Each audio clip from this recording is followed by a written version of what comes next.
Hello and welcome to Gameweek 34 of the Premium FPL podcast. If you're not following us on Twitter, please follow us at premium_FPL. You can also now, thanks to Mindy, see our logo spread across our team on the fantasy football site. So we've got advertising everywhere.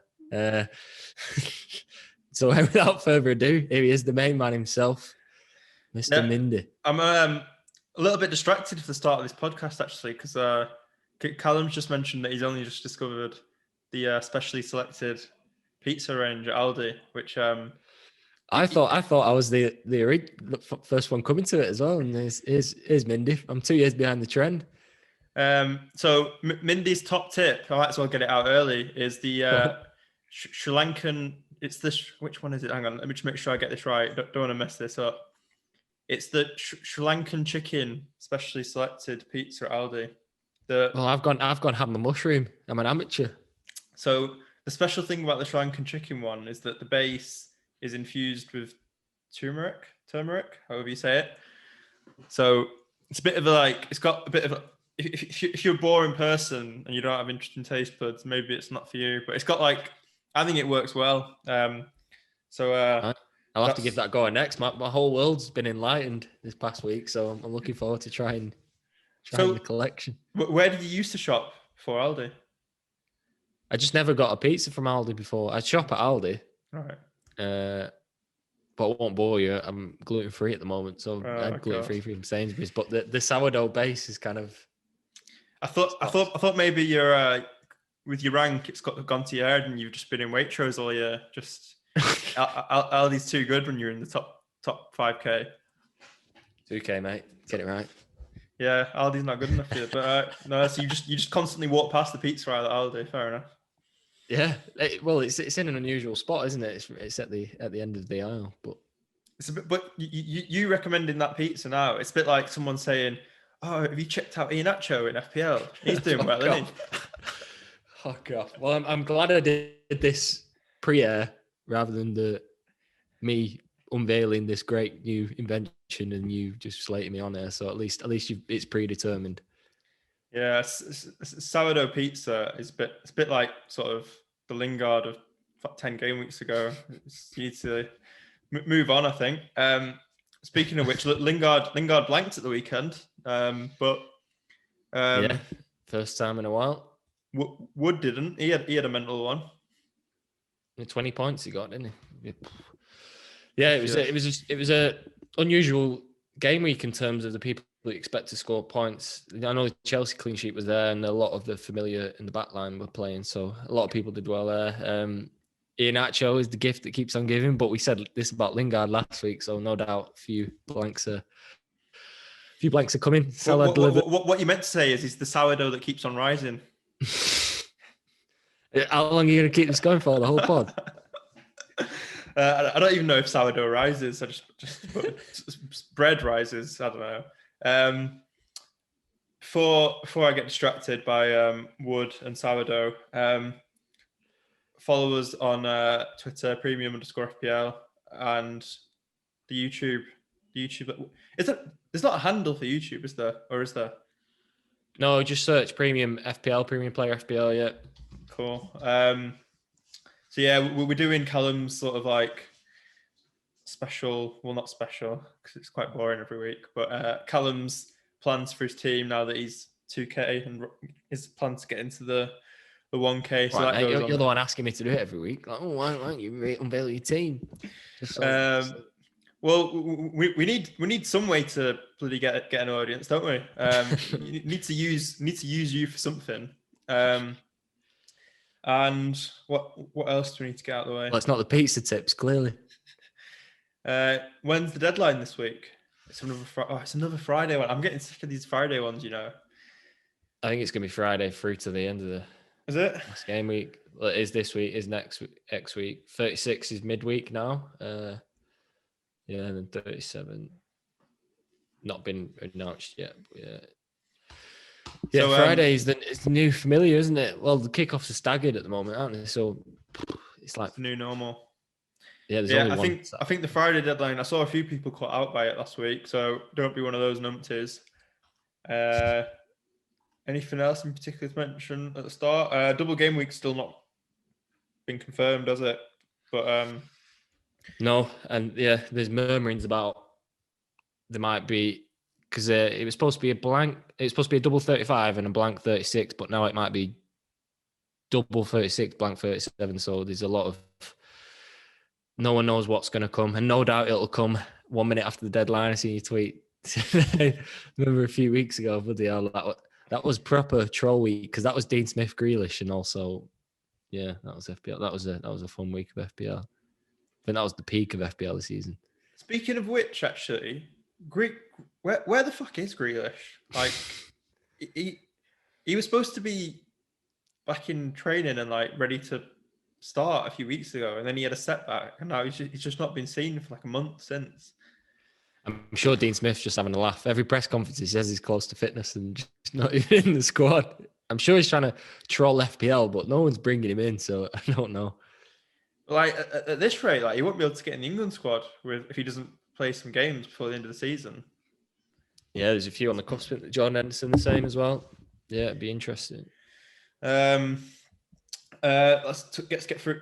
Let people know running order for the week. So for this podcast, so yeah, we'll review our teams and talk about Callum's plans to hit top 1K. Our defenders, not differenders, our defenders, the main source of differentials now for the end of the season. Players like Castagna, Luca Dean, especially with Everton's having the extra game and whatnot. The form of the budget striker, Iheanacho, obviously, and then Wood putting his hand up. He's had good stats for a while. He's delivering on them. And Burnley look like an attacking team randomly all of a sudden. And then a tale of two defences, Leeds and Wolves. Leeds have improved recently quite a lot and conceding less shots. Meslier is now Meslier is now second highest ranked keeper in the game, whereas Wolves have sort of gone the opposite way, conceding 4 to Burnley, case in point. So we'll talk about that. And then the big game of the weekend is Liverpool United, and a lot of people invested in those teams. So I think some people might even have 6 players in that game potentially, which is risky. So we'll discuss what that means for our teams and what we recommend you do there. And then yeah, a little bit on, Pereira, we've got in the running order a whole section on Pereira. That's probably could have been edited out. If we've got time, we'll talk about Pereira and the relegation race and any candidates there for our teams. And then to end, we've got talk on Spurs. So I think a lot of people took out Son or Kane last week. So do you bring them straight back, and who do you bring them back for? Or do you kind of leave it now and maybe just plan ahead without them and just stick with what you've got from Spurs? So I think your transfer plans are kind of linked to that. So maybe a good segue there into the start of your game week review and your top 1K YouTube clickbait section. Thanks very much for the intro, partner. So game week 33 was it was probably average amongst the 10K. I got 61 points, when it's slight overall rank rise from 2,600 to 2,000. So I'm still rising towards that 1K, which is very much the target now. In terms of points, the double Chelsea defense delivered, and I actually had 2 Chelsea defenders who were playing, which is almost as difficult as getting the clean sheet these days with Tommy Tuchel. He's as bad as Guardiola. So I had Aspilicueta and Mendy. Shaw, he's delivering most weeks now. He's very much, with the Bruno downfall, he's the creator now. He's taking every set piece. So he's going to be there for the rest of the season. I'll be very surprised if he leaves my team. Trent too, which is a bit of a shame. Liverpool a bit shaky again. That 1-1 against Leeds. But he still looks very exciting going forward. He looks like he's gonna. I think he almost had an assist or a goal. I can't remember which one it was. So he still very much looks like he's hang on. You're going to get some points. I need to stop you there for a second. You say you almost had. Did you watch the Liverpool game? Yeah. I can't remember if I watched it or not. My head's gone this past weekend. Too much at the pub. What did he do? The first half of that Liverpool game was ridiculous. So many chances. Like Mane, Salah, Jota, Firmino. I think a couple of them were teed up by Alexander Arnold, and they were just missing chances for fun. Mane at one point just was laughing his head off after missing a chance, and then he stopped laughing and he was realised like, oh, I'm on camera, I should probably look sad. And then it was Newcastle, sorry, not Leeds. I'm thinking 2 game weeks ago. Yeah, Newcastle. Yeah, I did watch the game. God, how many beers did you have at the weekend? I don't know. It was all a bit of a blur. It was all leading up to the City game, wasn't it? The FA Cup. So yeah, that Liverpool game was just insane. One of the most ridiculous first halves I've seen in terms of just chances just being absolutely wasted. It was quite infuriating actually. So yeah, I just have to put in there. Just it's a good job I did though. If you were talking about Liverpool versus Leeds, I was working. That was it. It wasn't too many beers, so everything just the football just kind of disappears when you're working, if you know what I mean. Moving on before you slate me any further, holding 2, but not kind of expecting too much more. Obviously, I didn't have Son and Diaz who were on the bench, didn't have a game, so Holding got start. Fernandez free. There's going to be a lot of question marks whether to bring him out.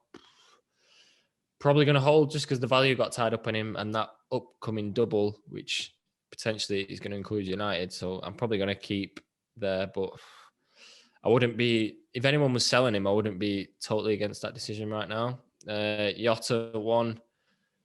Another man who had a lot of chances at the weekend. I'm sure Mindy will tell you. Don't know how he didn't score. And the question about him is with the 3, Salah, Mane, and Firmino, if Liverpool had a bad game, Jota's almost the one who'll miss out, Klopp, just because of historic past, really. So it'd be interesting to see the team news come United, whether Jota is the one to miss out, despite Mane looking terrible at the moment. Salah did get a goal, 18 points captain. Lingard, we talked about the blank, but they've still got a favourable end to the season. West Ham, Burnley, Everton, Brighton, West Brom, Southampton. So unless they proper jump off a cliff, then I'll probably keep Lingard. And then my transfer, Kane to Vardy, didn't pay off.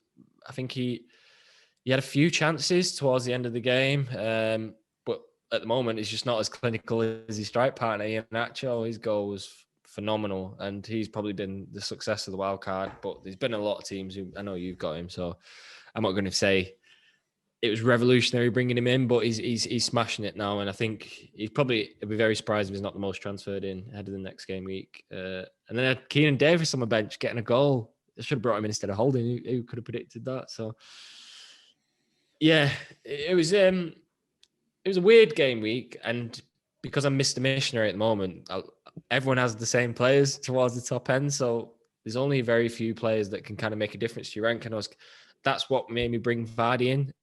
I think it was Friday I brought him in. I actually was out on the beers then, so not to brag about my laddish antics, but yeah, it was very much like a last minute few beers decision. Kane to Vardy. I think the other one was Diaz to Castagna, but I was 0.1 short, so my mind was kind of made up for me, really. If I did that transfer, I probably would have been very happy with that, with the goal and going forward. But yeah, Vardy didn't pay off, and going into the next game week, I'm probably going to try and protect myself and get Kane back. And to do that, I lost a bit of value taking Kane out, so I'm going to need to get some value back elsewhere. So I can afford it. And so I'm probably going to do Vardy to Kane and Diaz to Dallas, just because I can't see Diaz playing this weekend in between that PSG. Have you done your rank, by the way, and your just the movement there? Yeah, I did at the start. Oh, did you? Okay, sweet. Yeah, moved from 2,600 to 2,000. So yeah, after last week, it was still a green arrow. Then you got. Yeah. But I think halfway through the game week, it was a lot higher. So it ended up. I mean, I'm setting high standards for myself, aren't I? I'm not. I think a green arrow you should be happy with no matter where you are in the league. But yeah, I think after last week, of me doing this preview and saying I wasn't sure what transfers I'm going to do and getting absolutely slated for it. I think this week it's going to be quite easy. We're going to talk about Leeds' improving defence, and they've got a great set of fixtures coming up, Leeds. So I think that Diaz to Dallas is going to be easier to make, and Vardy to Kane. Yeah. So it's interesting because I'm actually thinking of getting Vardy soon for if Leicester have that double. Does that not? If Leicester do have the double, would you not? I know it's not confirmed yet, but I don't know. I could say if Leicester have a bad game, that's 2 strikers there done, aren't they? And Iheanacho is the one at the moment who's getting all the chances, and he's also finishing them a lot better than Vardy. So if you are to have one at the moment, it's definitely Iheanacho. I can see the argument for having both, but if you want an Iheanacho, Vardy, Kane front line, you got to get value back elsewhere. Whether it's potentially taking Fernandes out, will probably be the way to do it. Maybe Fernandes to Rafinha, possibly, or Pereira, who's still playing well despite West Brom looking like they're going to go down. Yeah, I think it's just more the ownership really, and that Kane's fixture against Sheffield United, that is the obvious captain this week, isn't it? There's no other real standout captain other than Vardy or Iheanacho away to Southampton, who don't look great.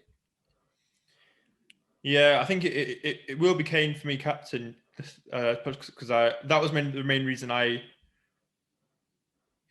think that does make sense. Kane is the standout captain. It's just I was just wondering if the thought of Vardy for the double, losing him, whether you'd want him back at all, or if that was in your plans. Yeah, if it did Davis to Kane, say for example, that would only leave me with 4.6. So I wouldn't even get Rafinha. I'd be getting some fodder in midfield. So, but it would leave me with the Kane, Vardy, and Nacho front line, which could be explosive, couldn't it? Mm-hmm. I think I've got to get Kane back this week for that Sheffield United fixture. I think I'd be stupid not to. Fair. No, yeah, okay. No, yeah. So I was more. What I was getting at was more whether you'd get Vardy back at some point for Kane, or would you get Kane in and just leave him to the end of the season now? No, if I was to get Kane back, I think I probably would leave him. Yeah. Sheffield United, Leeds, Wolves, Villa, Leicester, and they're still very much in the hunt for the top 4, aren't they? Does so I take it you managed to watch City versus Tottenham in the FA Cup. Like you watched that? Just about managed to watch that one. Did how do you think Kane looked in that game? Did he seem like his injury was because it was a bit of a surprise, wasn't it, that he was fit for the game? Because I was expecting him not to play, given all the sounds coming out last week, and then I think Kane just decides whether he's fit or not, doesn't he? He just tells the manager, especially Ryan Mason. Yeah, especially it's Ryan Mason. Yeah, it's difficult catfish Mourinho. I mean, he didn't look great, but Tottenham as a whole didn't look great. Yeah, and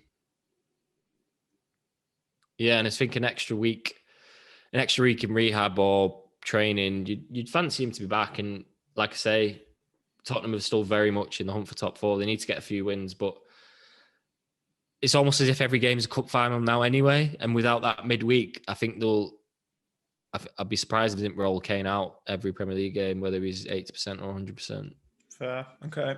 So your plan this week is Kane in for Vardy and Dallas in for Diaz. Yeah. And is that for free, or is that? Yeah, I've got 2 transfers just because that City game's. Well, the City game will be sandwiched in between the 2 PSG games. And I think with the early kickoff on Saturday, remember the Klopp early quote, remember the Klopp quotes from early in the season when he got Saturday early kickoff, the Wednesday he proper kicked off. So I think Pep will almost do the same really and play a weakened team like what he did. Because, I mean, after the results at the weekend, United drawing, us winning, I think we only need one more win. And United not necessarily going to beat Liverpool. So yeah, I think it'll be a weakened team, and I wouldn't be surprised to see Diaz out of it. Cool. So that's the end of that segment there, is it? Anything else to say on your No. Anything else about like your broad ambitions and plans for the top 1K? I mean, you talked before about my boring philosophy, Mr. Missionary, they call me, but I think I've got to play the field really with my rank at the moment because I'm not going to win it. Well, I don't think I am, but I can finish top 1K if I get the big hitters in who everyone's got so Kane, Salah, Fernandez. If I can keep them in, and Iheanacho, Lingard are probably emerging as pretty much everyone's nailed on, and then I've kind of got to find the differentials elsewhere. And we're going to talk about the defense and stuff. So I think defense is probably where you can really make the ground because the midfield and forwards just can be so frightened of not owning players who could, if they get a hat trick, you kind of fucked really. Well, if you bring in Chris Wood and captain him for every game for the rest of the season, maybe then you will win it. He'll get a hat trick every game for the rest of the season. Job done. Have you seen the greatest football clip in history, by the way, on Twitter of Burnley 4-0 up 90th minute in the corner flag? It's one of the greatest things I've ever seen. Oh, I've not seen that. We'll have to tweet that out on the Twitter for people who are interested in seeing the greatest football clip ever, as Callum's dubbed it. Not to overplay it. It just really made me laugh. Okay. Anyway, we've spent ages there talking about your plans. I'll get into my my game. All right, only 30 seconds though, because we've got to move on. I'll quick type. I'll be I'm joking. Short. Well, no, it's fine. You got bow to the king, haven't you? 58 points. I did. What did I even do? I did Son to. What did I do? This is a good start. So Son to Greenwood. That's what I did. No. So you're saying I'm the one who lost it last week. You can't remember what transfers you made. How many do you have? So I actually was in a similar position to you. I was sat like with a few people with a pint, just like I was in the same situation. And then me and my mate were both were like, right, we'll have a beer and it'll be easier to decide what we need to do. And it never is. But yeah, I decided to do Son to Greenwood just because I didn't want to have to worry about it. I knew that I'd want to captain Kane this week, but I sort of thought I'm less likely to want Son back than Kane, if that makes sense. So I thought I'll do Son to Greenwood, and then didn't pay off. United were awful in that game, and Greenwood did look probably the best player for United, but that doesn't really say anything because it was just a dreadful performance. I guess you've got to give Leeds some credit, which we will do for their improved defensive form. And then the rest of my team's quite similar to yours. I guess the only other noteworthy thing that for me was I was watching that game with Burnley Wolves, watching Wood just smash in goals, and I was just sat there with Vidra in my team thinking, man, he's got to get something at some point. And then he gets a goal and it's disallowed, and it was just a bit of a nightmare that watching Wolves capitulate, but Vidra get nothing. But yeah, it's good for him going forward though. If he needs to play him, he's not going to drop a play after they've just won 4-0. Yeah, you'd hope so. Although he's always kind of been the forgotten man, hasn't he? At Burnley, if Barnes was fit again, I don't know whether he'd keep his place. But yeah, hopefully, as you say, hopefully he will. I think he's done enough to get another couple of games at least. So I ended up on 58 points with that. My captain was Salah as well, and my rank went from. So I'm now ranked 28k, and before the game week I was 34. So gone up 7,000 places. On track, I think, for sneaking into the top 10k, hopefully by the end of the season. That's still my goal. Not as glamorous as the top 1K. People might think they know what we're doing. I mean, yeah, I'm glad it's worked out this way, that we've both. That you're having a great season, and I'm having a sort of respectable one towards the end. Otherwise, the podcast would look shit, wouldn't it? No one would be tuning in for next season. What are these two Muppets? They don't know pizza and they don't know fantasy football. What's the point? You didn't even know what the football games were at the weekend. Imagine that one game slipped my mind. I didn't know why. I think it's because I was hungover and in work, and my whole head was in bits.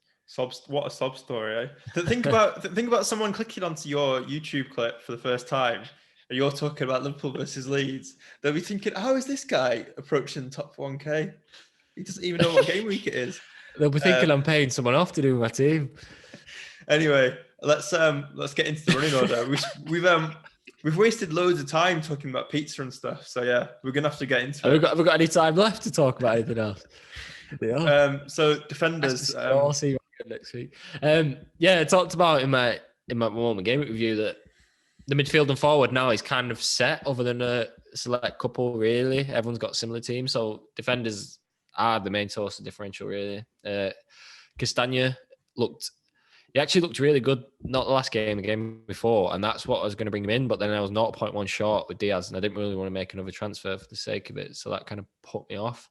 But the last two games now, he's moved back to the right, hasn't he? Thomas has been on the left, and he's looked very exciting. The only thing that might go against him is Thomas in those two games hasn't been that great. I know they've won both games, but he's not really offered too much going forward. But maybe Rodgers might see that as a good thing in terms of whether Pereira is going to come back on the right and Castagna switch to the left, which make him not as adventurous going forward. But maybe Rodgers might want that, a guy who's solid on the left, and Castagna, that's even better for Castagna. So that'll be interesting to keep an eye on. If next game it's the same setup and Pereira's still not playing, and they have a good game, then Castagna looks like the one for me. The only other one that you mentioned is Luca Digne. I know Everton have got great fixtures, and they're one of only 4 teams who do have a double without a blank left. Is Everton, Villa? I can't remember the other two. I think is it Fulham or maybe Fulham and Palace or someone like that. Definitely Everton and Fulham. I'm trying to think who the other two are. You're gonna help me out? No, you're the double game week. Everton, Villa, Palace, Southampton. Sorry. Thanks for stepping in and helping me out. So, yeah, that'll be interesting. Everton are kind of the ones out of those 4 who'd like to target, because Villa have not done much the last. Well, it must be verging on 5 to 10 game weeks now. So, in terms of teams that have a double followed by another fixture and no blank, Everton's probably the one for me. And Luca Digne is the most expensive, and he's the most likely to get the points in the back line. So yeah, they're probably the 2. Trying to think of any others that might step out and emerge. I don't know if you've got any thoughts. Well, my thought this week is similar to you. I'd like to get Dallas, but I'm in a situation where the player I'd get rid of would be Alonso. But I actually think, because Chelsea played in the Champions League last night and Chilwell played that game, I actually think Alonso might play this weekend, and he's got Fulham. So if I did Alonso to Dallas, I can foresee a situation where Alonso finally gets the goal that he's been teasing to get, and I'll have just taken him out, which would be annoying. So I might wait a week on that, because Chelsea's next game after Fulham this weekend is City away. So maybe that's a better time for me to get rid of one of my Chelsea defenders. But yeah, it's a little bit. They've got a 3-point cushion now, aren't they? So Tuchel might see this game as, say, worst case scenario draw, and they're still 4th, and then they've got 4 games left then. So yeah, you might be right with the Alonso shout. And he was talking about tiredness after the game, like after the Real Madrid-Chelsea game last night. He did mention tiredness a couple of times in his post-match thing. He was talking about having to take Azpilicueta off because he looked knackered and no freshness in the team, and that's why the second half was a bit dull against Madrid. So I think tiredness and keeping things fresh is definitely on his mind. So I don't know whether that's just me wishful thinking that's going to mean Alonso plays, but the thought of Alonso getting a haul, which he could easily do against Fulham, scares me off. But then equally, Dallas against Brighton, I mean, he's going to get a goal at some point as well, again, because against United, he had a shot on target. It's just, constantly in midfield now. That seems to be his new position. So I don't think he'll be listed as a defender next season. So it's a bit of a tricky one, that. So yeah, but defense is definitely, as we've said, that's the place where the template is most likely to break, where you can make some points. The only thing about Dallas is he's not a differential, is it? He's the most owned defender in the game. So you probably what I'd say on that though is I don't think there's a lot of people around our rank, like in terms of the active players, who still have him, because he went on that goal. Wildcard, yeah. He went because most people who've wildcarded recently took him out. Yeah. So I think it depends where you are. Maybe there'll be a lot of people, a lot of dead teams who have Dallas. I think boosting that, people who had him right at the start of the season when he scored a goal, when he went on his little run back then. But yeah, in that, if you are wanting an Uber differential, maybe you'd have to look elsewhere. Maybe then Luka Dean or someone. Yeah. But yeah, it's tricky apart from that. I can't think of anyone else off the top of my head. If you've not got Shaw in, would you still get him in now? Probably not this weekend for Liverpool, but then after that, Villa, Leicester, Fulham, Wolves, got a double coming up as well. Potentially, yeah. I think with Shaw is the player that I'd say if you've got, keep, but if you've not got, then maybe Dallas is the better option, same price. Yeah, he's probably in that bracket. Yeah, fair enough. Right, we'll move on that short and sweet defender section. Maybe we should have started with this section, the form of Wood and Iheanacho, and just the emergence of the budget striker. We've not had. They've sort of been on and off all season. There's not been that many strikers to pick from, but there is actually 3 decent strikers in the game at the moment. So it doesn't sound like Wood's in your thinking at all, but you're talking about differentials and stuff. Would be in your thinking for would for someone chasing, maybe someone trying to do something different? Yeah, he would. If I've not got another transfer to make, he's probably the one that you'd bring in. Say if it is 35 double blank 36, he's probably the one that you'd bring in after that. I know Iheanacho, he looks like he can score against anyone, but Iheanacho from 36 to 37, 36 to 38 would be blank Chelsea, Tottenham. So that could be a transfer that I'm making. 36 could be Iheanacho to Wood. I mean, it depends on who you need to bring in this week. I think Kane's the obvious one to bring in at that top price rank. Dallas is probably the one you want to bring a defender in. I know I'm biased because I'm making these moves, but yeah, it depends very much on your team and how much they're worth. If you've got another mid-range striker that you want to get rid of, then and you've got Iheanacho, then yeah, by all means go for it. But if it's a choice between Kane and Wood, then probably be Kane. Yeah, I'm just wondering if the emergence of Wood might convince some people to go 3-4-3 and switch. Because a lot of people are in 5 in the field at the moment, but yeah, I mean, because you could easily, if you looked at it, you might fancy Wood more than someone like Jota. So you might go Jota to a 4.5 bench player sort of thing, and then just go with 3 strikers with Wood, Iheanacho, and Kane. Yeah, absolutely. Something to consider. It's been rare this season that you can be blessed with a 3-4-3. We've talked about in this podcast all year that the striker options have been shit. So it's good. It's good to have Iheanacho and Wood emerge. At one point, I think we're wildcard. There was even a talk about one striker in Kane and just forget about it. So yeah, it's good that it's kind of switched, because it's always good to have attackers that you can because that's more exciting than the clean sheet at the end of the day. For me, it is anyway.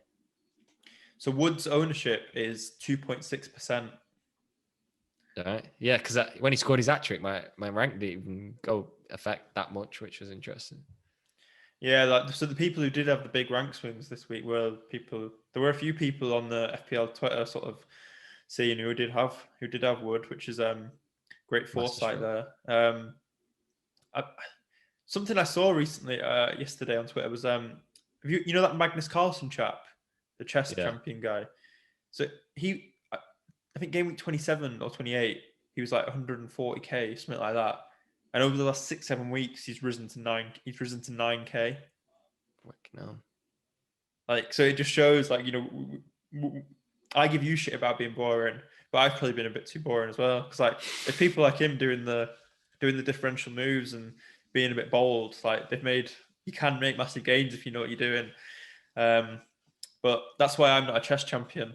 I'm not intelligent enough to make those kind of moves. But if you're into your chess and you've not heard of Magnus Carlsen, I'd look him up. He's sort of infamous in the FPL scene, isn't he? Because he doesn't really seem to even care about FPL. He doesn't talk about his team. He doesn't do anything. All he does is talk about his chess and stuff. But on the sly, he's like one of the best FPL players in the world. Yeah, part of his persona, that, isn't it? To not talk about it kind of makes him more of a myth. The man, the myth. Just a quick one on it, Wood. I'm always a bit reluctant after a striker scored a hat trick to bring him in. I don't know why that is, but yeah, that's the only thing that will put me off. Because you talk at the start of the season when people have a good game, everyone tends to bring him in, and yeah, it's probably one just to be wary of. He's not. Don't expect him to score another hat trick. Well, touch wood. The thing is, though, this season has been the season where players like Lingard, Iheanacho, there's been other examples. Like, they do have these. There's just been a lot of streaks, isn't there? Like, yeah, that is true. Yeah. It's kind of been a bit of a form over fixtures kind of season, I think, towards the end. Like, I don't know, maybe that's an off the cuff comment. I haven't really looked into that, but I do think that, obviously he won't keep getting hat tricks, but it's the fact that Burnley seemed to actually. The thing that struck me watching that game was that even when they were 2-3-0 up, Burnley was still going for it. Like, they wanted to get like the 5th and the 6th goal. Usually you'd expect Burnley just to be like, all right, we're done. See you next week. But something's going on at Burnley. Sean Dyche is he's a changed man. And he's got them playing barnstorming football. I don't know. Did you not see him go into the corner flag in the last minutes of the game? Well, that's yeah. I need to check that clip. But apart from that, I think maybe they all just wanted Wood to get his hat trick, his first hat trick of the season, his first hat trick in the Premier League. Maybe they'll just go back to being boring old Burnley. I don't know. But yeah, I do think the pressure's off for now, then, isn't it? So yeah, maybe they will just keep going attacking for it, force, having a bit of fun. So that's the striker chat done, I think. Unless there's anything else to say. No. Just keep it swift, keep it moving. Moving on to, well, kind of to opposition, really. This might be where a lot of people can get Dallas in. We're going to talk about Leeds' improved defensive stats.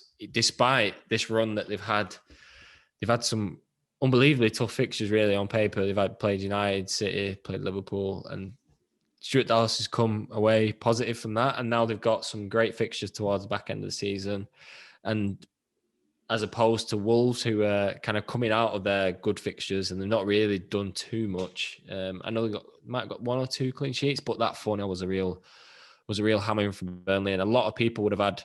There was a lot of talk about Wolves defender, isn't there, in the wild card? So that might be an easy switch for someone this week if we've got a Wolves defender to bring Dallas in. So yeah, it's funny. If you told me at the start of the season that, well, game week 34, we'll be talking about Leeds' great defence and Wolves' shite defence, I would have told you what you're on about. So it's funny what happens in the year to football. But yeah, I'm very much Leeds on the up, Wolves on the down, defence-wise. So yeah, in terms of big chances conceded, I got some stats on Leeds this week. So for this section, over the last 6 games, in terms of big chances conceded, they're actually second after Chelsea. And United are in third. So that just shows, exactly what we've been talking about. The only thing that's in my mind about the Leeds defence is so they've had some hard games recently. They've had some tough fixtures. I wonder whether, now that the fixtures get a bit easier, whether they'll switch back, if you know what I mean. But yeah, it's a bit hard. Like, you kind of have to make your own mind up on that and what you think Leeds will do. But I think it's probably more likely they'll stick with like. I suppose a good indicator of that will be they've got Brighton next, haven't they? And if they play similar football and get a 1-0 there, then I'll probably be looking towards I'd be suggesting advocating more the Dallases than the Rafinhas and Bamford. I actually think if I could pick two at the moment, Leeds for the last 4, it probably would be Rafinha and Dallas over Bamford. Yeah. Just because we talked about, Iheanacho and Wood probably better options. So I think if Rafinha's not fit soon for the end of the season, I'd probably just ignore the Leeds attack. Yeah, definitely. I just don't think I've not seen anything from Bamford recently to make me think that he's going to go on the run that he had at the start of the season. And strikers are very much, they're the one position where form is a big thing, isn't it? And confidence in front of goal. And every striker goes through a kind of pattern in the season. Calvert-Lewin was one at early on who's can't get a goal at the moment. So yeah, probably won't be going towards Bamford. But that defence, if they do well against Brighton this weekend, then I think Dallas will be brought in a lot this weekend. But if they get another clean sheet against Brighton, he'll be right up there with the most transferred in the game week after for that running. So the thing to take from this section is unequivocally we're both saying bin off your Wolves defenders. Yeah, and get Dallas in.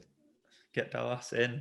Or just even if it's not Dallas, just if you've not got Shaw or you've not got one of the other Chelsea, just get someone in for a Wolves defender. Basically, get rid of them boys. Mindy's getting another call off another podcast. Are you getting scouted? My notifications are going crazy. I was just checking it wasn't anything important. Obviously, my FPL team and this podcast is the most important thing in the world to me. What's next for us in the running order? Liverpool United. So the big game this weekend, Liverpool v United. Obviously, it comes in between United's 2 Europa League fixtures, but I don't think. I mean, I could be very wrong. I don't think that'll impact United's team selection in any way. So I wouldn't be worried about rotation. The person I'd be worried about owning this week and not playing is Jota, just because I talked about in my game week review. Really, when Liverpool have a bad game, 1-1 against Newcastle, and he was brought off in that, and obviously they've had no midweek game, he might be almost be seen as like the sacrificial lamb. I know Klopp in big games, it'll take a lot for him to leave out Salah, Firmino, or Mane, and I'd be very surprised if he goes with all 4 for a game like that. So he'd probably be the one that I'll be worried about owning. Would I be getting rid of him? Probably not. I'd probably bench him. Bench him and then see what happens the game after. And if he's not playing the game after, then probably would start to bring him out. The other question mark is obviously Bruno's points contributions not been that great recently. I saw a stat. I know this didn't affect too much because last game Pogba didn't start, did he? But the games with Pogba playing in terms of FPL this season, Fernandez's like points go straight down. Like obviously as if Pogba's kind of taking some of the creative burden there. I know he didn't play at the weekend, but it's something to keep an eye on. I'm always a bit skeptical about getting rid of the highest point scorer in the game. I checked before the podcast. He still is the top scorer across FPL.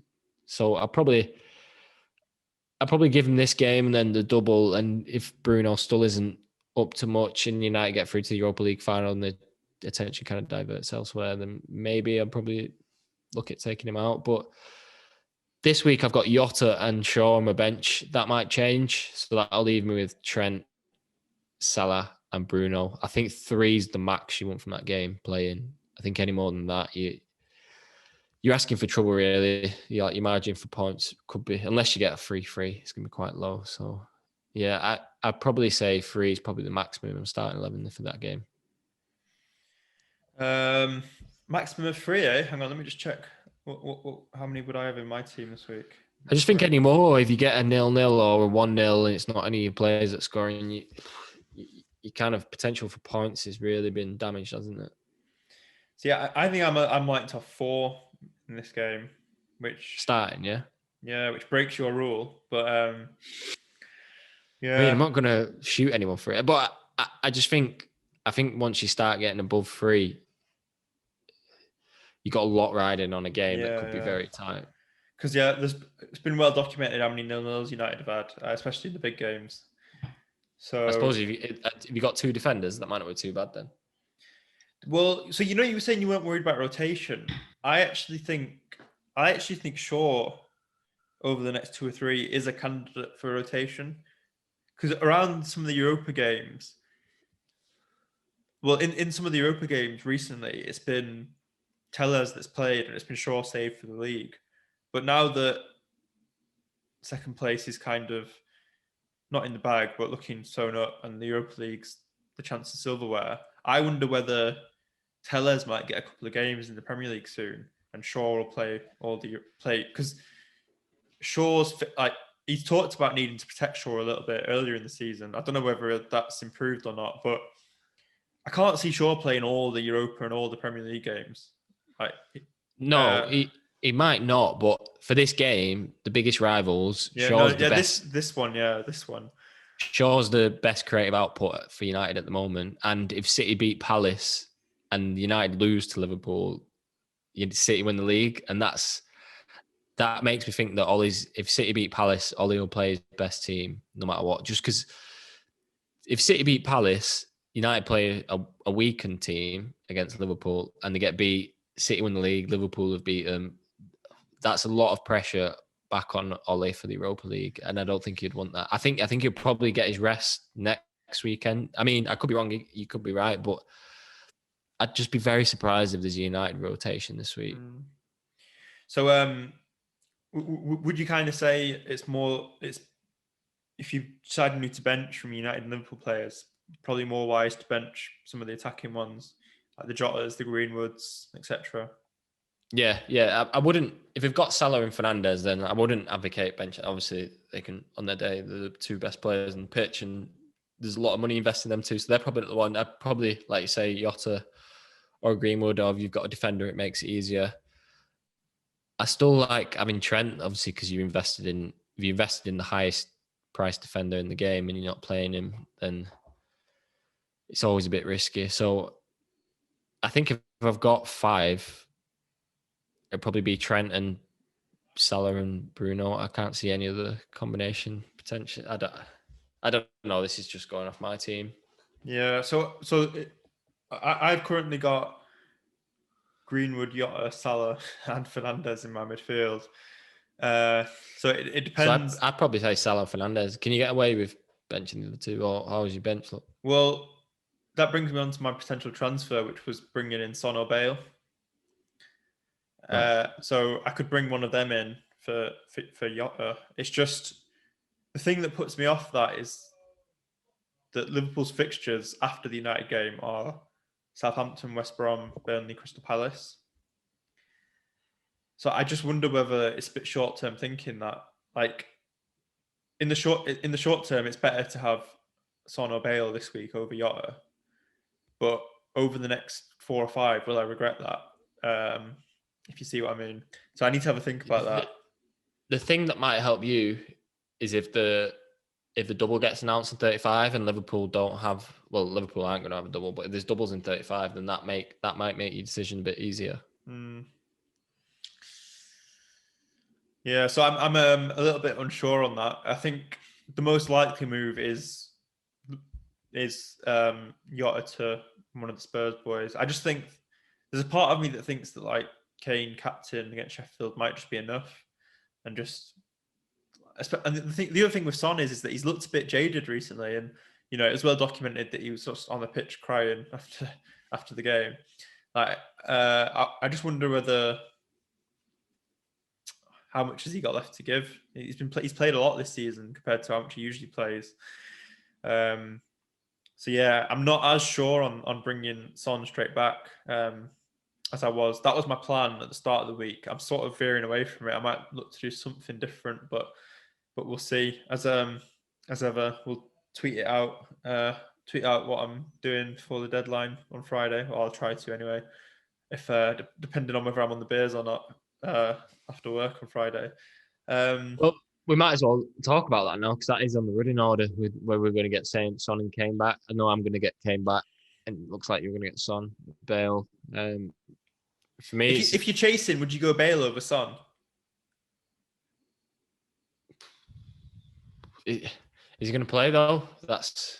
I know he played his first league game, didn't he? It's almost as if he didn't want to go too attacking against City and play Bale there. But maybe he'll get the run in and play all the games. I think for me, like if you are looking to do something, if you're deciding between Son and Bale, and the person you're chasing has Son, it's obvious that you just go for Bale. Yeah. If there's a decision that will affect that, your mini league or something, then I would do it.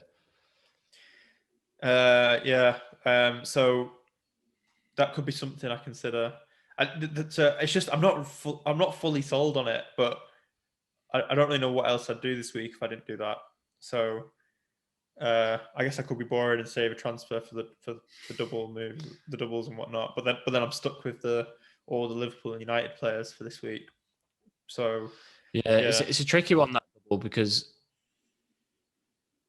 if you've not got any chips left like us, you don't want to just bring players in that have got a double, because then 36 you're kind of screwing yourself.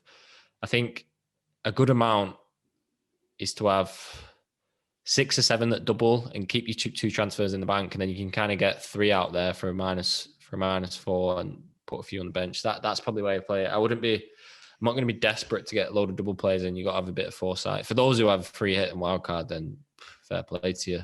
You've got potential for a lot of room to make. But yeah, I wouldn't let the doubles influence me too much, if you get what I mean. Yeah, that's true. It is a little bit of a fake double game week in a way, kind of, because most of the teams just have a blank the next week straight after. Yeah, but if you play it right and you can kind of get those players who double the 35, you can kind of get them on the bench, and then you can there are ways you can play it to get more games out of your book. That's not necessarily going to mean more points, but you can play, if you play it right, you can get more games out there. So with that in mind, like for people who are pretty happy with their teams this week, they've got a decent captain and they're happy with everything, pretty much happy with it. They're just sort of thinking about maybe doing a move. Would you recommend starting to think about saving transfers now? So you've got 2 frees for that time. Yeah, definitely. I think depending on, a lot of people have players who are going to double in 35, because it is, I've got the fixtures up here, that potentially these are ones that are touted. It's not confirmed yet, but it's Villa, Palace, Everton, not many have. Southampton, not many have. But then it's Arsenal, Chelsea, Leicester, United, which that's going to be quite a big stranglehold in some teams. Like I think mine's 7 or 8 that I think I'm going to have. So if you can kind of get to it where you're banking a transfer in 35 and you got 2 for 36, I think if you can aim to have 32 in 36, that's what you got to have an eye on, really. And kind of now 34 and 35, make one transfer if you need to. Yeah, but 36 will be the one where I'm making sure I have 2 transfers. Interesting. Yeah, I've got a lot to think about over the next 48 hours. I'm kind of in the position you were in last week, where I just don't really know. Yeah, but last week was the first week all year. Well, it's off memory, where I literally did not have a clue what to do till 10 minutes before deadline, and we spent the whole week thinking about it. So, I do, because I'm a sado. So it didn't pay off. It could have another day, but yeah, I think this week I'm clear. It'd be interesting to see what transfers you do make. Well, it might still pay off. Vardy might get his hat-trick this weekend against Southampton. Well, I'm going to take him out. So, I mean, you know what happened? You know what's happened in the past when Leicester play Southampton? 9-0. Yeah. Hopefully history doesn't repeat itself, or it doesn't. Iheanacho gets all 9. He did set up a couple of chances for Vardy, from what I read in that game. I think Vardy could have had a couple of, so a bit unlucky there with that move, maybe. But I think that's it for this week. Unless there's anything else you want to mention? No, there's just one point we skipped over. Matthias Pereira, yes or no? There's just never been a really good time to get him in. And the fact that he plays for West Brom has obviously made him unappealing. But sneeze there. He's got a Wolves game coming up, so potential hat-trick for him against Wolves if the way they've been playing. Again, it's kind of, if you're looking for something different because you're chasing someone down in your mini league, maybe he's someone to go for. He's in form. He's on pens. Maybe he's in that mode where he's playing for a move. There'll probably be some clubs. If West Brom go down, there'll be clubs circling for him. So he's probably in the back of his head. He's thinking, get a few goals for the end of the season, add a few zeros onto my next contract with whichever club signs me. Those sort of things do. It sounds stupid, doesn't it? But that is what players think about at this point in the season. Wolf Zaha turns it on every year, 34 to 38. Another differential start there because the Crystal Palace are one of the teams that would have a double and wouldn't blank, can't they? So yeah. You heard it here first. Callum's top tips are high in for the end of the season. Mate, me tipping a differential. I only bring in players over 20% owned. But yeah, it's interesting. Just a quick: Pereira, Ward-Prowse, and Harrison, a joint 10th of FPL midfielders this season, ahead of Grealish, De Bruyne, Maddison, and no one's even thought. I know Pereira's the last few weeks, but it's just funny. Players of the year kind of creep under the radar. Even Jack Harrison. He's got more points than Rafinha, and no one's had him all year. It's quite interesting. Well, yeah, I think the problem with that is that Rafinha sort of came to the fore halfway through the season, didn't he? He sort of bedded in, and then whereas Harrison's sort of kind of just dribbled points all the way through. It's just funny though, him there 5.4. You'd be laughing if you had him all season for what he's delivered. But yeah, it's just interesting. Some players that kind of. There's definitely a bandwagon that gets behind some players, and it's just funny how some other players do a lot better than them. Yeah, they're the sort of the unsexy ones, aren't they? The unsexy players. They are. I'll let you tell Jack Harrison he's unsexy. Well, I thought, if anything, actually, with your missionary tactics, the unsexy ones would be straight in your team, surely. On that note, if you've not had enough pizza and sex for this podcast, please join us next week. Yeah. What will be the combination next week? Hopefully points and goals. Callum will have just discovered something else that was all the rage for a few years, like espresso martinis. He'll come on and be like, "If you had that cocktail, espresso martini, have you tried that? It's like coffee and alcohol." What's that? You're cutting out. I'll see everyone. Good luck for the week, everyone, and follow us if you've not already. Subscribe, like all our videos, like all our tweets. Anything else we need to get them to do? No. Tune in next week. Yeah, keep tuning in for next year. We're gonna have our first meeting for a while. Record a few forfeits. So actually, any ideas for what you want us to improve for coverage next season? Start to hit us up. That's what we're starting to think about. We need to let Callum go. He needs to get his pizza in the oven and get set. Pizza City biz. Hello. So see you all next week. See you then.